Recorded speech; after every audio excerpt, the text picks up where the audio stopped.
നിങ്ങൾക്ക് എപ്പോഴെങ്കിലും ഇതുപോലെ സംഭവിച്ചിട്ടുണ്ടോ? ഒരു ഫുൾ നൈറ്റ് നല്ല സ്ലീപ്പ് കിട്ടി, എക്സ്പെൻസീവ് ആയ ഐ ക്രീം എല്ലാം അപ്ലൈ ചെയ്തു, ഇൻസ്റ്റാഗ്രാമിൽ പറയുന്ന കോൾഡ് സ്പൂൺ ട്രിക്ക് എല്ലാം ട്രൈ ചെയ്തു, പക്ഷെ മിററിൽ നോക്കുമ്പോൾ ഡാർക്ക് സർക്കിൾ എപ്പോഴും അവിടെ തന്നെ ഉണ്ടാവും. അപ്പോൾ നമ്മൾ ചിന്തിക്കും, ഇതെന്റെ ബോഡിയുടെ പ്രോബ്ലം ആണോ?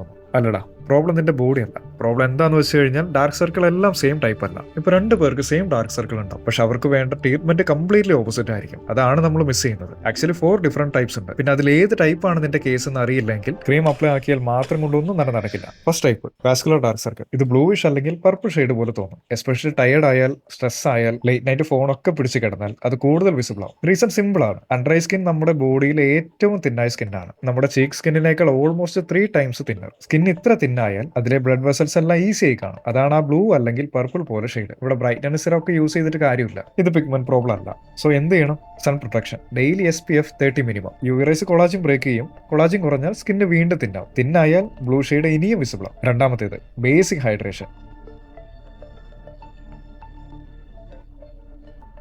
റിയൽ ഇംപ്രൂവ്മെന്റ് വേണമെങ്കിൽ മൈൽഡ് റീറ്റ്നോയിഡ് ഹെൽപ്പ് ചെയ്യും. പക്ഷെ ഡയറക്റ്റ് ഐലാഷ് വരെ ഇത് അപ്ലൈ ചെയ്യരുത്. ഐയുടെ താഴെയുള്ള ഓർബിറ്റൽ ബോണിലെ ലൈനിൽ ഒരു ചെറിയൊരു ഡോട്ട് മാത്രം. വീക്കിലി 1 or 2 ടൈംസ് മാത്രം യൂസ് ചെയ്ത് നോക്കുക. അണ്ടർ ഐ വളരെ സെൻസിറ്റീവ് ആണ്. അതുകൊണ്ട് ഇറിറ്റേഷൻ വന്നാൽ അപ്പോൾ തന്നെ ബ്രേക്ക് എടുക്കുക. സോ അതാണ് ഫസ്റ്റ് കാറ്റഗറി. പിന്നെ സെക്കൻഡ് പിഗ്മെന്റ് ഡാർക്ക് സർക്കിൾ. ഇത് ബ്രൗൺ അല്ലെങ്കിൽ ടാൻ ഷെയ്ഡ് പോലെ തോന്നും. സ്ലീപ്പ് എത്ര കിട്ടിയാലും വാട്ടർ എത്ര കുടിച്ചാലും കളർ ഓൾമോസ്റ്റ് സെയിം തന്നെ. നമ്മുടെ കേരള സ്കിൻ ടോണിൽ ഇത് വളരെ കോമൺ ആണ്. ഇത് മെലാനിൻ എക്സസ് കൊണ്ടാണ്. സോ ഇവിടെ സൺസ്ക്രീൻ ഇമ്പോർട്ടന്റ് ആണ്. സൺ എക്സ്പ്ലോഷർ കിട്ടിയാൽ മെലനോസൈറ്റ്സ് ഓവർ ആക്റ്റീവ് ആയി കളർ കൂടുതൽ ഡാർക്ക്. ഇവിടെ ജെന്റിൽ ആയുള്ള വിറ്റമിൻ സി നിയാസിനമൈഡ് ഒക്കെ സപ്പോർട്ട് ചെയ്യും. ഇവിടെ കോൾഡ് സ്പൂൺ വർക്ക് ചെയ്യുമോ എന്ന് ചോദിച്ചു കഴിഞ്ഞാൽ ഇത് വെസ്കുലർ ടൈപ്പ് ബ്ലഡ് സർക്കുലേഷന് ടെമ്പററി എഫക്ട് കൊടുക്കും. പിഗ്മെന്റ് ടൈപ്പിൽ ഇത് ഓൾമോസ്റ്റ് വർക്ക് ആവില്ല. അതുകൊണ്ട് റാൻഡം പ്രൊഡക്റ്റ് എടുത്ത് അപ്ലൈ ചെയ്തിട്ട് വർക്ക് ആവില്ല എന്ന് പറയുന്നതിന് മുമ്പായിട്ട് എന്ത് ടൈപ്പ് ആണെന്ന് കറക്റ്റ് ആയിട്ട് ഐഡന്റിഫൈ ചെയ്യണം.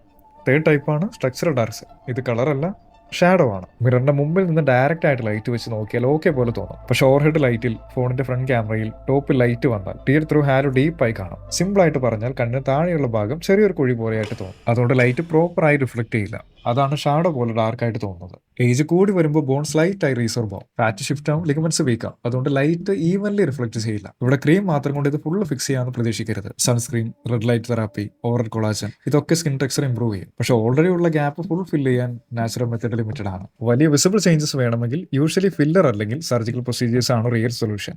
ലാസ്റ്റ് കാറ്റഗറിയാണ് പഫി ഐ ബാഗ്സ്. ഇത് ആക്ച്വലി ഡാർക്ക് സർക്കിൾ അല്ല, പക്ഷെ മോസ്റ്റ് ഓഫ് എല്ലാവരും കൺഫ്യൂസ് ആവും. നമ്മൾ രാവിലെ എണീക്കുമ്പോൾ ഇത് വേഴ്സ്റ്റ് ആയിട്ട് കാണും. പിന്നെ അത് ഡേ കഴിയുമ്പോൾ കുറഞ്ഞു വരുന്നുണ്ടെങ്കിൽ അപ്പോൾ അത് ഫ്ലൂയിഡ് ബേസ്ഡ് പഫ് ആയിരിക്കും. ഫ്ലാറ്റ് ആയിട്ടിരിക്കുമ്പോൾ ഫ്ലൂയിഡ് അണ്ടർ ഐയിൽ കളക്ട് ചെയ്യും. സോഡിയം അധികം കഴിച്ചാൽ വാട്ടർ റിട്ടൻഷൻ കൂടും. സോ സോൾട്ട് കുറയ്ക്കണം. Late night chips, beef fry, biryani ഇതൊക്കെ കൺട്രോൾ ചെയ്യണം. പ്രോപ്പർ വാട്ടർ ഇൻടേക്ക് ശ്രദ്ധിക്കണം. നന്നായിട്ട് വെള്ളം കുടിക്കണം. പക്ഷെ പഫിനെസ് ഫുൾ ഡേ സെയിം പോലെ ഉണ്ടെങ്കിൽ, സ്ലീപ്പ് നന്നായാലും ഡയറ്റ് മാറ്റിയാലും ചേഞ്ചസ് ഇല്ലെങ്കിൽ അത് ഫാറ്റ് ബേസ്ഡ് ആയിരിക്കും. ഇത് ഐസ് കൊണ്ടോ അല്ലെങ്കിൽ ക്രീം കൊണ്ടോ മസാജ് കൊണ്ടോ ഒന്നും മാറ്റാൻ പറ്റും. സർജിക്കൽ കറക്ഷൻ മാത്രമാണ് പെർമനന്റ് സൊല്യൂഷൻ. സോ ഇതിന്റെ മെയിൻ പോയിന്റ് എന്താ? ഡാർക്ക് സർക്കിൾ എന്ന് പറയുന്നത് ഒരു സിംഗിൾ പ്രോബ്ലം അല്ല. ബ്ലൂ ഷെയ്ഡ് ആണോ, ബ്രൗൺ ഷെയ്ഡ് ആണോ, ആംഗിൾ മാറ്റിയാൽ ഡിസപ്പിയർ ആവുന്ന ഷാഡോ ആണോ, മോർണിംഗിൽ മാത്രം വന്നു പോയി പോകുന്ന സ്വെല്ലിംഗ് ആണോ, മിററിൽ നിന്ന് നാച്ചുറൽ ലൈറ്റിൽ കറക്റ്റ് നോക്കി ഫോണിന്റെ ഫ്രണ്ട് ക്യാമറ ഓൺ ചെയ്ത് ചെറിയൊരു വീഡിയോ എടുത്ത് പോസ് ചെയ്ത് നോക്ക്. എന്നിട്ട് ഇതൊക്കെ ഒന്ന് കമ്പയർ ചെയ്ത് നോക്ക്. റോങ് ടൈപ്പ് ട്രീറ്റ് ചെയ്യുമ്പോൾ എത്ര എക്സ്പെൻസീവ് ക്രീം ആയാലും റിസൾട്ട് ഓൾമോസ്റ്റ് 0 തന്നെ ആയിരിക്കും. എന്താണ് ആദ്യം ഐഡന്റിഫൈ ചെയ്യുക, പിന്നെ ട്രീറ്റ്മെന്റ്. അതാണ് സ്മാർട്ട് അപ്രോച്ച്.